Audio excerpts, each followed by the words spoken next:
네, 오늘은 8월 2일 월요일입니다. 본문은 이사야서 54장 1절에서 17절까지 보도록 하겠습니다. 이사야서 54장 1절에서 17절까지 제가 말씀을 봉독하겠습니다. 잉태하지 못하며 출산하지 못한 너는 노래할지어다. 산고를 겪지 못한 너는 외쳐 노래할지어다. 이는 홀로 된 여인의 자식이 남편 있는 자의 자식보다 많음이라. 여호와께서 말씀하셨느니라. 내 장막터를 넓히며 내 초소의 휘장을 아끼지 말고 널리 펴되 너의 줄을 길게 하며 너의 말뚝을 견고히 할지어다. 이는 내가 좌우로 퍼지며 내 자손은 열방을 얻으며 황폐한 성읍들을 사람 살 곳이 되게 할 것임이라. 두려워하지 말라. 너가 수치를 당하지 아니하리라. 놀라지 말라. 내가 부끄러움을 보지 아니하리라. 너 젊었을 때의 수치를 잊겠고 과부 때의 치욕을 다시 기억함이 없으리니 이는 너를 지으신 이가 너의 남편이시라. 그의 이름은 만군의 여호와이시며 내 구속자는 이스라엘의 거룩한 이시라. 그는 온 땅의 하나님이라. 일컬음을 받으실 것이라. 여호와께서 너를 부르시되 마치 버림을 받아 마음에 근심하는 아내 곧 어릴 때에 아내가 되었다가 버림을 받은 자에게 함과 같이 하실 것임이라. 내 하나님께서 말씀하셨느니라. 내가 잠시 너를 버렸으나 큰 긍휼로 너를 모을 것이요 내가 넘치는 진노로 내 얼굴을 너에게서 잠시 가렸으나 영원한 자비로 너를 긍휼히 여기리라. 내 구속자 여호와께서 말씀하셨느니라. 이는 내게 노아의 홍수와 같도다. 내가 다시는 노아의 홍수로 땅 위에 범람하지 못하게 하리라 맹세한 것 같이 내가 내게 노하지 아니하며 너를 책망하지 아니하기로 맹세하였노니 산들이 떠나며 언덕들은 옮겨질지라도 나의 자비는 내게서 떠나지 아니하며 나의 화평의 언약은 흔들리지 아니하리라. 너를 긍휼히 여기시는 여호와께서 말씀하셨느니라. 너 권고하며 광풍에 요동하여 안위를 받지 못한 자여 보라. 내가 화려한 채색으로 내 돌 사이에 더하며 청옥으로 내 기초를 쌓으며 홍보석으로 내 성벽을 지으며 성류석으로 내 성문을 만들고 내 지경을 다 보석으로 꾸밀 것이며 내 모든 자녀는 여호와의 교훈을 받을 것이니 내 자녀에게는 큰 평안이 있을 것이며 너는 공의로 설 것이며 학대가 내게서 멀어질 것인즉 내가 두려워하지 아니할 것이며 공포도 너에게 가까이 하지 못할 것이라. 보라, 그들이 분쟁을 일으킬지라도 나로 말미암지 아니한 것이니 누구든지 너와 분쟁을 일으키는 자는 너로 말미암아 패망하리라.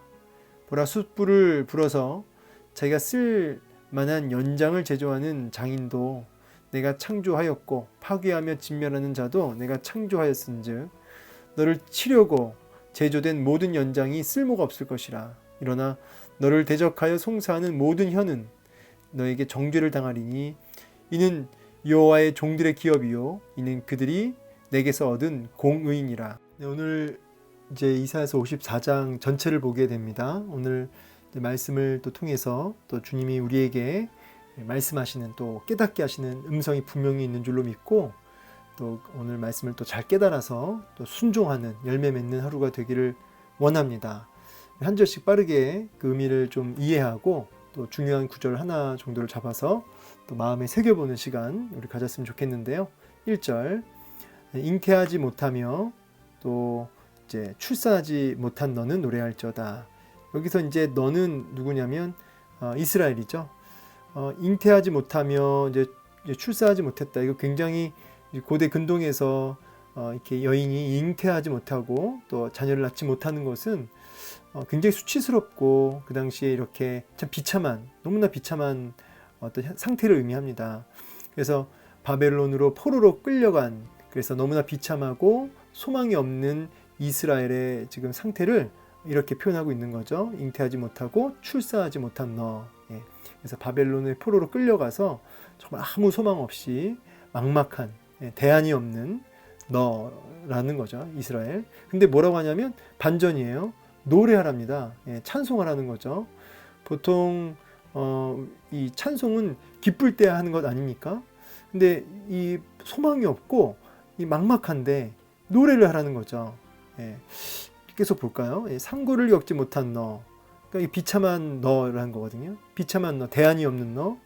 그냥 노래가 아니라 외쳐 노래할지어다. 이 말은 힘을 다해서 선포하듯이 노래하라는 것이죠. 온 마음을 다해서. 왜 그러냐니까 이는 나오죠. 이유가 뭐예요? 홀로 된 여인의 자식이 남편 있는 자의 자식보다 많음이라. 이건 불가능하죠. 남편이 있는 자, 남편이 있으니까 자식을 낳겠죠. 근데 홀로 된 과부, 과부는 그야말로 이제 아까 말씀드린 것처럼 이 자녀를 못 낳는 경우도 비참하지만 이 과부도 그 굉장히 비참한 상태거든요. 고대 근동에서 여인이 홀로 됐을 때 살 대안이 없어요. 남편을 잃었다고 했을 때, 잃고 과부가 되었다고 했을 때는 가장 이렇게 비참한 인생 중에 또 하나가 되는 겁니다. 당시 이제 고대 근동에는 그 홀로 된 여인이 어떻게 자녀를 낳겠냐고요. 과부가. 그런데 불가능인데 남편 있는 자의 자식보다 많다는 거죠. 이 말이 주는 음성은 뭐냐면 대안도 없고 정말 아무 길도 보이지 않는데 하나님께서 그걸 뒤집겠다는 거예요. 보이지 않는 대안을, 이 현실을 뒤집겠다는 겁니다. 참 이게 믿음의 눈으로 이걸 읽지 않으면 받아들이기 어렵죠. 계산이 다 나오는 거 아닙니까? 뭐 우리 앞일, 당장 눈에 보이는 것들 다 보이는 거죠. 계산이 되고. 근데 막막해요. 길도 보이지 않아요. 그런데 하나님이 이걸 완전히 뒤집어 엎어가지고 불가능을 가능하게 만들겠다는 뜻입니다. 그러면서 마지막 더 확인 도장, 여호와께서 말씀하셨느니라. 이 여호와께서 말씀하셨느니라 의 의미는 반드시 그렇게 되게 하겠다는 뜻이에요. 반드시 응하리라, 반드시 그렇게 되리라. 이걸 이제 강조 확인 도장할 때 요 말씀을 쓰십니다. 여호와께서 말씀하셨다. 다른 사람이 말한 게 아니고 인간이 말한 게 아니고 천지를 창조하신 나 여호와가 말했다라는 거예요. 그러니까 의심하지 말아라 이 뜻입니다. 그러면서 이제 계속되는 메시지가 이제 중복이 돼요. 2절에도 내 장막터를 넓히며 내 처소의 휘장을 아끼지 말고 널리 피라는 거죠. 자, 과부가 또 자녀를 본 적도 없는 과부가 자식을 낳아보지도 못한 그런데 이 장막터를 넓히래요. 휘장을 아끼지 말래요. 이 말은 집을 넓게 지라는 얘기거든요. 자식이 없으면 혼자 살면 되는 그 공간은 아주 최소한의 공간만 있으면 되는데 아니라는 거예요. 자식이 엄청 많아질 거니까 집을 크게 이렇게 처소를 크게 준비하라는 거죠. 너의 줄을 길게 하며 너의 말뚝을 견고히 할지어다. 그래서 크고 넓고 튼튼하게 지으라는 거예요. 자식이 엄청 많아질 거니까.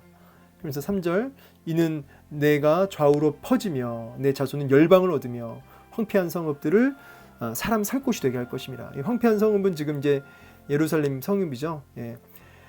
그야말로 완전히 그 황량하고 소망이 없는 그 황폐한 성읍에 사람들이 바글바글 해진다는 거예요.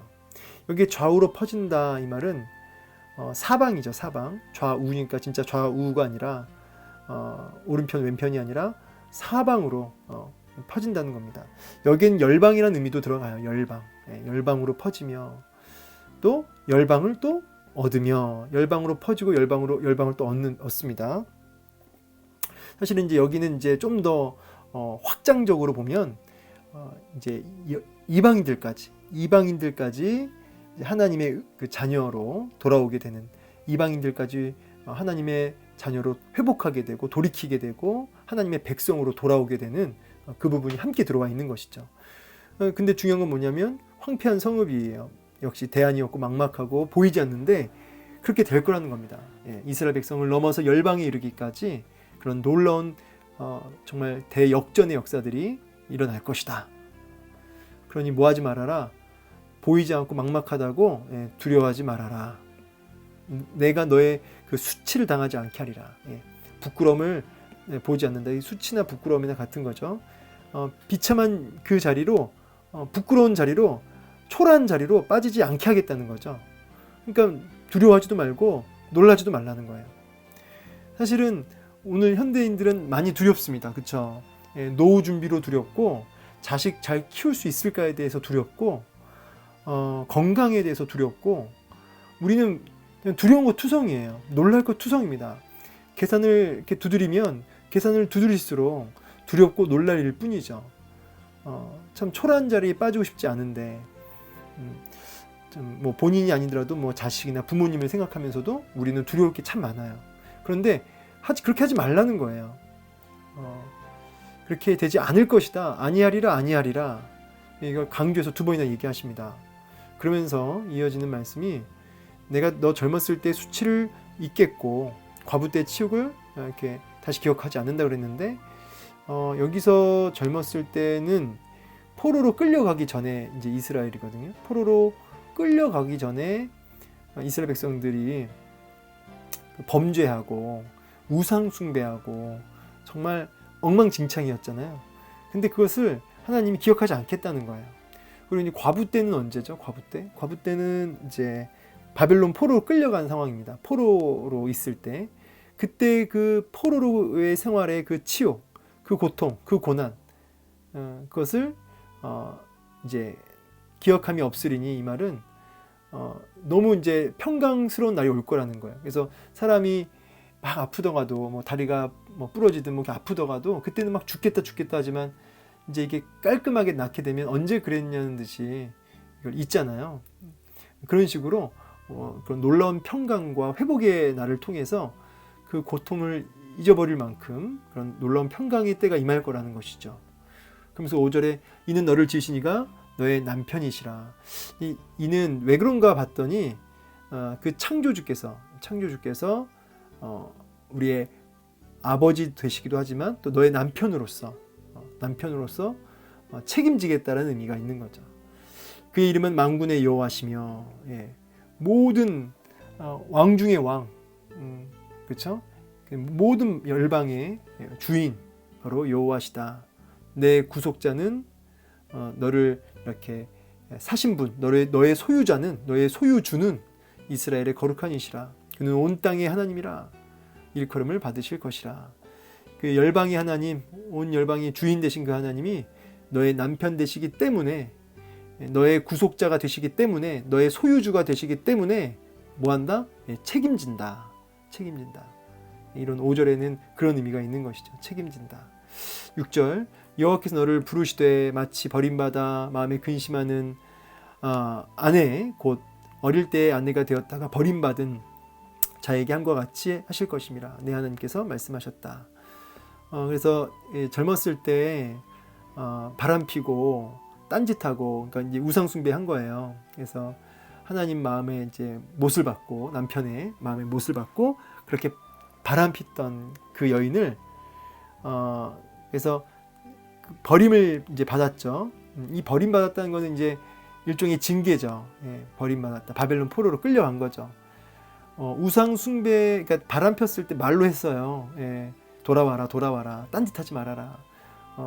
최고의 사랑을 주시고 최고의 은혜를 주셨죠. 그래도 끝까지 바람을 피고 쾌락을 쫓아서 마치 발정난 짐승처럼 막 이렇게 돌아다니니까 결국은 이 버림이라고 하는 게 진짜 죽으라고 버린 게 아니라 이제 정신 차리라고 돌이키라고 말로 안 되니까 돌이키라고 하는 어떤 그런 징계 차원에서의 정신 차리라고 하는 의미로서의 그 버림이었거든요. 근데 그래서 마음이 버림받아서 너무 근심했어요. 마음에 슬펐어요.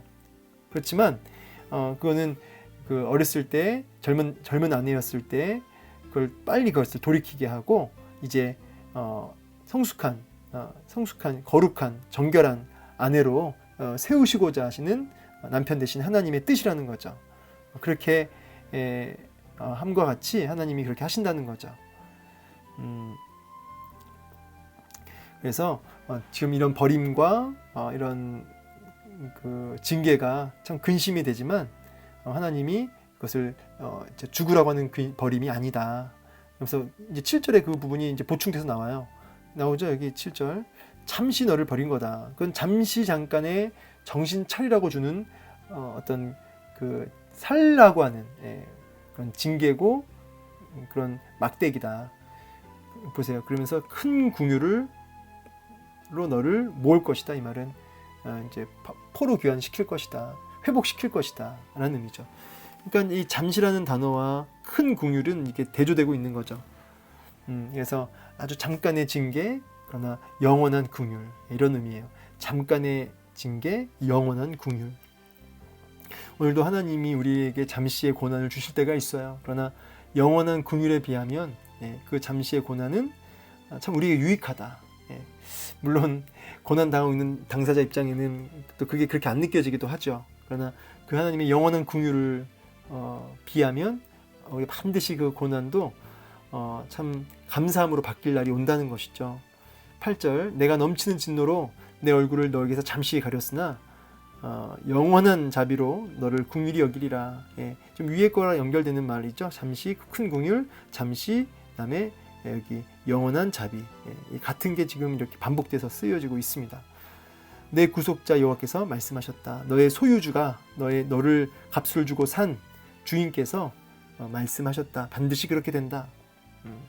그럼 9절, 이는 내게 노아의 홍수와도 같도다. 그러면서 지금 뭐랑 이런 상황을 빗대시냐면 노아 홍수 사건을 빗대시는 거예요. 노아 홍수 전까지 그 사람들이 범죄하고 막 우상 숭배하고 그래서 하나님이 싹 쓸어버렸지만, 그러나 그 잠시 잠깐의 쓸어버림은 진짜 인류를 그냥 없애시기 위한 것이 아니라 정결한 그런 거룩한 하나님의 백성으로 다시 일으키시는 회복을 위한 그런 징계였거든요. 그리고 이제 노아와 언약을 맺으시죠. 무슨 언약을 맺으시죠? 이 보존 언약이라고 그래요. 보존 언약. 그걸 이제 무지개 언약 이렇게도 얘기합니다. 뭐라고 말씀하시냐면 다시는 내가 물로 심판하지 않겠다. 그래서 물이 세상을 덮는 일이 없을 것이다라고 이렇게 약속을 언약을 맺으시거든요. 그래서 무지개를 그 징표로 주시고요. 그런 것처럼 이 노아와 맺은 이 언약처럼 내가 너를 그렇게 너에게 이렇게 너를 이렇게 버리고 너를 영원한 어떤 징계 속으로 빠지지 않고 내가 너를 큰 긍휼로 내가 책임지는데 노아랑 맺은 그 언약처럼 변하지 않을 것이다. 이것이 끝까지 갈 것이다 라는 의미예요. 그래서 염려하지 말라는 의미죠. 10절, 산들이 떠나며 언덕들은 옮겨질지라도, 여러분 산들이 떠날 수 있습니까? 언덕들이 물론 오늘날은 이제 뭐 포크레인이나 이런 걸 옮겨지는데 산들이나 언덕은 옮겨질 수 없는 걸 의미해요. 근데 그런 것들이 옮겨지는 상황이 올지라도 나의 자비는 안 옮겨진다. 하나님의 그 긍휼, 하나님의 위로, 하나님의 그 너에게 줄 축복은 떠나지 않는다. 그건 흔들리지 않을 것이다. 그래서 그걸 뭐라고 하냐면 화평의 언약이라. 이런 나의 샬롬, 진정한 평강을 주는 이 언약은 흔들리지 않는다. 바뀌지 않는다. 우리의 의지, 인간의 약속은 왔다 갔다 하지만 하나님의 이 화평의 약속, 언약은 변함이 없을 것이다. 흔들리는 것이 없을 것이다. 너를 긍휼히 여기신 여호와께서 말씀하셨다. 구속자 되시고 우리를 긍휼히 여겨주시는 그 하나님이 말씀하셨다는 거예요. 이건 믿으라는 거죠. 11절, 너 권고하며 광풍에 요동하여 안위를 받지 못한 자의 보라. 누구예요? 이 사람이 이스라엘 백성들이죠. 여러 가지 권고, 그렇죠? 광풍에 요동하고 이 바람 저 바람 맞아가지고 평강을 잃어버렸어요. 오늘날 수많은 성도들의 모습과도 같네요. 그죠? 바벨론 포로로 끌려간 이스라엘 백성들의 모습이나 별반 다를 바가 없습니다. 보라, 집중해라, 주목해라. 내가 화려한 채색으로 너 돌 사이에 더하며 청옥으로 내 기초를 쌓으며 홍보석으로 성벽을 지으며 쫙 나오잖아요. 보석으로 너를 꾸미겠대요. 그러니까 영광스럽게 하겠다는 겁니다. 영광스럽게. 아까 그야말로 정말 너무나 고통스럽고 비참하고 소망이 없는 그런 초라한 모습에서 너무나 영광스러운 모습으로 이렇게 하나님이 바꿀 것이다라는 것이죠. 그러면서 13절, 너무 이렇게 읽기만 해도 좋은 구절이에요. 읽기만 해도 뭐라고 나오시냐면 내 모든 자녀는 여호와의 교훈을 받을 것이니 내 자녀에게는 큰 평안이 있을 것이며. 그러니까 사실은 자녀에게 놀라운 평강이 임하고 하나님의 말씀이 그들의 심령에 임하고 하나님의 그 영원한 평강이 그들의 삶 속에 가득하다면 이거보다 큰 복이 있을까요? 사실 부모인 우리들이 잘 되는 것도 중요하지만 우리의 자녀 세대가 이렇게 하나님의 복을 받아 누리는 것, 이거보다 더 큰 축복이 없잖아요. 후손의 축복, 그렇죠? 근데 이런 영광스러운 모습을 넘어서 너의 자녀들에 이르기까지 이런 놀라운 평강과 또 은혜가 임할 것을 약속하고 계시는 것이죠. 놀라운 회복의 약속이에요. 너는 공의로 설 것이며, 이 공의로 설 것이다. 하나님의 뜻, 또 이런 어떤 승리, 이런 것들로 온전히 일어날 것이다. 학대가 내게서 멀어질 것인즉 너가 두려워하지 아니할 것이며 공포도 너에게 가까이 하지 못할 것이다. 그 어떠한 두려움의 그 요소들, 강대국들이 막 이렇게 치고 들어오는 이런 것들이 없을 것이라는 거죠. 보호할 것이다. 하나님이 너를. 공의란 단어를 이제 승리란 단어로도 바꿔서 얘기하고 있는 거죠. 보라, 집중해라. 그들이 분쟁을 일으킬지라도 나로 말미암지 아니한 것이니 누구니 너와 분쟁을 일으키는 자는 너로 말미암아 패망하리라. 하나님이 이제 완전히 그 이스라엘과 함께 하시고 이스라엘 편이 되어 주셔서 이스라엘을 위해서 싸우시고 그래서 여러 가지 공격이 들어와도 하나님이 보호하신다는 거죠. 그리고 이렇게 공격해 들어오는 그들을 하나님이 이스라엘 백성들 위해서 싸우심으로 오히려 그 나라가 패망하게 되는, 그러니까 이 말은 철저하게 너 편이 되어주겠다 이런 뜻이죠. 보라, 숯불을 불어서 자기가 쓸만한 연장을 제조하는 장인도, 이건 무기를 만드는 사람들 얘기예요. 강력한 무기를 만드는. 근데 그 무기를 만드는 사람도 내 손 안에 있다. 내가 창조했다. 파괴하고 그 무기로, 강력한 무기로 막 파괴도 하고 사람도 죽이는, 그것도 내 손 안에 있다. 내가 창조했다. 다 내가 만든 거다. 그러면서 너를 치려고 제조된 모든 연장, 그 모든 무기들이 결국은 어떻게 된 거예요? 쓸모가 없을 것이라. 너를 공격해오는 하려고 만들어진 그 모든 무기들이 다 폐기 처분될 것이다. 일어나 너를 대적하여 송사하는 모든 혀는 너를 조롱하고 너를 고소하고 그런 너를 정죄하는 그런 모든 혀는 오히려 너에게 정죄를 당한다니, 완전히 상황 역전이죠. 이는 여호와의 종들의 기업이요 이는 그들이 내게서 얻은 공인이라. 여호와의 말씀이다. 마지막 확인 도장, 반드시 이루어진다. 그러니까 이스라엘 백성들은 내 종, 그러니까 나만 예배하라고 만들어진 내 것, 내 소유다. 그 다음에 이는 그들이 내게서 얻은 공인이라. 그러니까 철저하게 하나님이 주신 승리요 하나님의 소유가 되기 때문에 그렇게 오히려 역전의 역사들이 일어날 것이다 라고 말씀하세요. 오늘 우리 삶 속에도 이런 무기가 이런 여러 가지 불안 요소들이 많죠. 그런 여기 연장이라고 나왔지만 여러 가지 우리를 공격해드는 여러 가지 다른 형태의 연장들이 있어요. 무기들이 있어요. 그런 공격을 늘 받고 또 공격받을 수 있는 그런 위기에 처한 우리와 우리의 자녀들, 또 우리의 인생, 그야말로 두렵고 근심할 수밖에 없는 그런 우리의 상황인데, 오늘 우리 하나님은 우리를 너무나 영광스럽게 회복할 것이고 그것이 우리를 넘어서 우리 자녀들에게도 큰 평안이 임할 것을 약속하고 계십니다. 큰 위로가 되죠. 여기서 같이 보고 싶은 말씀이 이제 마태복음 10장인데 한번 읽었던 말씀이지만 한번 또 읽어보겠습니다. 참새 2마리가 한 아사리온에 팔리지 않느냐. 그러나 너희 아버지께서 허락하지 아니하시면 그 하나도 땅에 떨어지지 않는다. 너희에게는 머리털까지 다 세신 바 되었나니 두려워하지 말라. 너희는 많은 참새보다 귀하니라. 아멘. 많은 참새보다 귀하다. 자신의 아들 예수 그리스도까지 내어주실 만큼 우리를 그렇게 사랑하신다. 오늘 하나님이 이렇게 우리를 위로하시고 놀라운 축복을, 화평의 언약을 말씀하십니다. 오늘 이 말씀을 근거로 우리가 순종해야 할 동사가 있다면 그것은 무엇이냐면 두려워하지 말라는 거예요. 두려워하지 말라. 두려워하지 말고 역전의 하나님을 기대해라. 오늘 그 말씀입니다. 그래서 오늘 여러분 우리가 두려워할 수밖에 없는 상황 속에서 잠시 이런 고통이 있습니다. 그러나 큰 긍휼이 있음을 기대하시면서 두려워하지 않고 우리 하나님을 기대하며 설레하며 화평의 언약을 여러분 기억하시면서 두려움을 떨쳐낼 수 있는 하루가 되었으면 좋겠습니다. 두려워하지 말라, 놀라지 말라, 보지 아니하리라, 수치를 당하지 아니하리라. 오늘 이 말씀 기억하면서 두려운 여러 가지 요소들을 오늘 이 말씀 앞에 우리의 두려움을 다 맡겨드리고, 두려운 상황이 온다, 오늘 또 두려운 감정이 막 치고 들어온다, 그때마다 이 말씀 선포하세요. 두려워하지 말라, 놀라지 말라. 그리고 이제 넘어서 두려워하지 말 것이며 공포도 내게 가까이 못할 것이며 그리고 내 자녀에게 큰 평안이 있을 것이다. 이런 걸 선포하세요. 이런 구절들을. 그래서 하나님이 주시는 평강을 오늘 사수하실 수 있기를, 그리고 진짜 이런 날을 눈으로 목도하는, 실제로 이스라엘 백성들은 목도했거든요. 우리도 우리의 삶 속에서 이 화평의 언약에 이 신실하신 하나님을, 회복의 하나님을 경험할 수 있는 저와 여러분 되기를 소망합니다. 약속 붙들고 끝까지 그렇게 두려움을 떨쳐내고 평강을 사수하실 수 있는 오늘 한날 되기를 축복합니다. 여호와의 말씀이니라. 아멘.